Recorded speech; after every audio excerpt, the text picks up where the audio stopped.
LPU ప్లేస్మెంట్ల రికార్డులు సృష్టిస్తోంది. Final year student 2.5 కోట్ల ప్యాకేజ్ పొందుతున్నారు. 1700 మందికి పైగా ఎల్పీయూ స్టూడెంట్స్ 10 లక్షల నుంచి 2.5 కోట్ల ప్యాకేజెస్ పొందారు.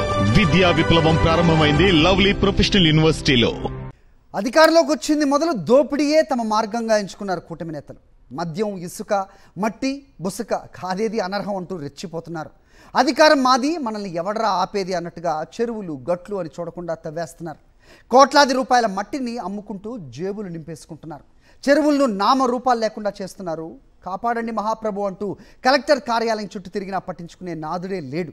ఈ మొత్తం దోపిడీలో అధిక వాటా ముఖ్య నేతలకే వెళ్తుండటంతో మట్టి మాఫియాకు అడ్డు అదుపు లేకుండా పోతోంది. కృష్ణా జిల్లా మచిలీపట్నంలో మట్టి దందాపై సాక్షి టీవీ ప్రత్యేక కథనం.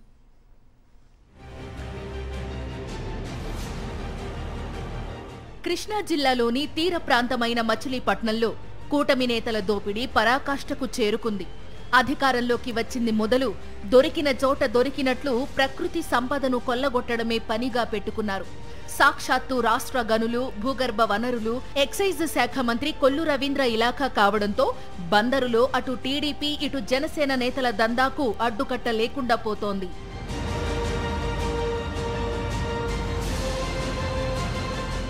ఏ గ్రామంలో చూసినా చెరువుల అభివృద్ధి పేరుతో ట్రక్కులకు ట్రక్కులు మట్టి తవ్వుకుపోతున్నారు. కొన్ని చోట్ల చెరువుల తవ్వకం పేరుతో ఎకరాలకు ఎకరాలు మట్టి తవ్వి తరలించేసి సొమ్ము చేసుకుంటున్నారు. టీడీపీ, జనసేన ముఖ్య నేతల కనుసన్నల్లోనే మట్టి, బుసక దందా సాగిపోతుండటంతో గ్రామస్థాయిలో కూటమి పార్టీకి చెందిన సర్పంచులు కూడా వారి బాటలోనే నడుస్తున్నారు.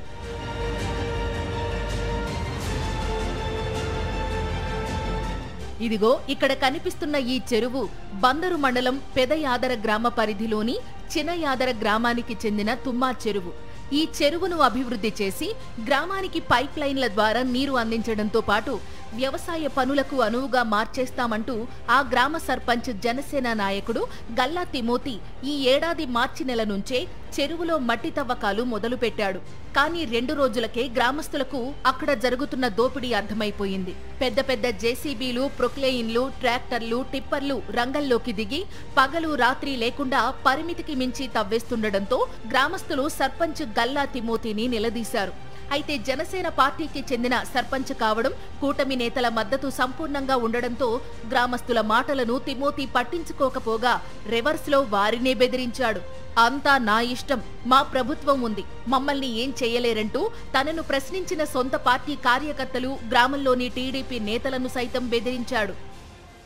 ఈ అభివృద్ధి పేరుతో చెరువు మొదలెట్టి అంత క్రితం పనికొచ్చే చెరువుని వాటర్ పనికొచ్చేది పనికి రాకుండా మితిమీరిన లోతు పెట్టి 4 నెలల నుంచి టిప్పర్లతో, ట్రాక్టర్లతో జిల్లా మొత్తం మన్ను బయట తోలిచి ఎవరు ప్రజలు అడిగినా ఏం మాట్లాడకుండా వ్యతిరేకంగా చెప్పి ఆయన పని ఆయన చేసుకున్నాడు. చెరువును కాపాడాలంటూ గ్రామస్తులు నేరుగా కలెక్టర్కు అర్జీ పెట్టుకున్నా ఎటువంటి చర్యలు తీసుకోలేదని వాపోతున్నారు. దీని వెనుక జనసేన నేతలు ఉండడంతో అధికారులు ఇటువైపు చూడడం లేదంటూ ఆవేదన వ్యక్తం చేస్తున్నారు. 150 లక్షల రూపాయలు మైనింగ్ జరిగినా సరే ఒక్క అధికారి మరి స్పందించలేదు దాని మీద. మరి దాని గురించి మేము ఎంక్వైరీ అయ్యమని చెప్పేసి ప్రతి ఒక్కరిని కోరాం, ఎవరో స్పందించాల.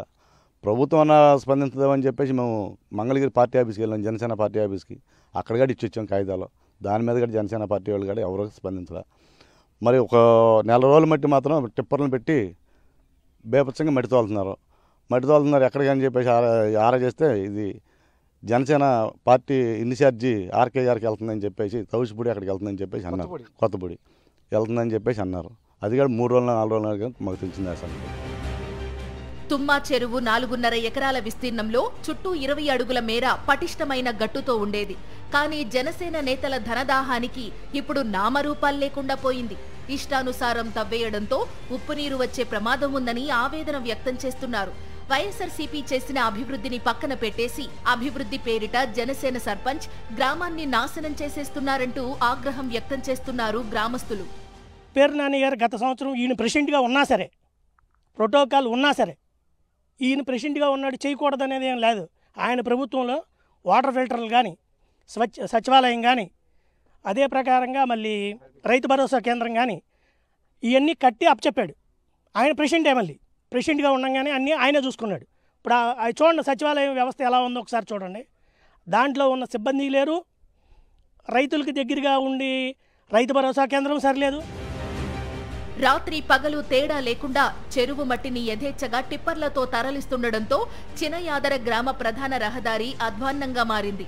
ట్రాక్టర్లు టిప్పర్ల నుంచి మట్టిపడి రహదారి మొత్తం బురద గుంటలా మారిపోయి వాహనాలు జారిపోయే ప్రమాదం ఏర్పడింది. మరీ దారుణంగా దాదాపు అక్కడ నుండి 2 కిలోమీటర్ల నుండి ఇదే రోడ్డు వస్తున్నాం. ఇప్పటికి 2-3 సార్లు పడిపోయాము. చాలా స్లోగా రావాల్సి వస్తుంది. తోసుకుని వచ్చాం కొంచెం దూరం. ఇప్పుడు మళ్ళీ అసలు ఎక్కడ ఈ బంకమట్టికి జారిపోతున్నాం. అసలు ఎలాంటి రోడ్లు నాకు అర్థం కావట్లేదు.